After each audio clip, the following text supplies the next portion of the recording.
Проширен тим од 11 обвинители ќе работат на истрагата за катастрофалниот пожар во дискотеката Пулс во Кочани, каде загинаа 59 претежно млади лица. Поради обемноста на случајот со повеќе вештачење и стотина сведоци, првиот човек на обвинителството Коцевски утринава одлуката ја донесе на координативен состанок со тимот на јавни обвинители кои се дел од истрагата.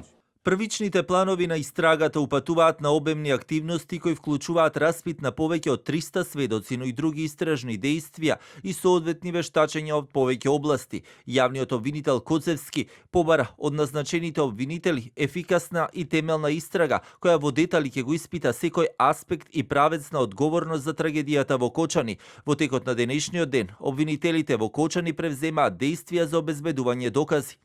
Обвинителскиот тим за случајот со катастрофалниот пожар 3 пати се проширува.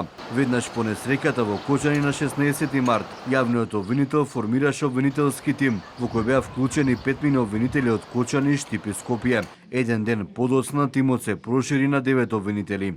Јавното обвинителство досега има отворено истражна постапка против 27 физички, 3 правни лица, како и против 7 полициски службеници од СВР Штип и полициската станица Кочани.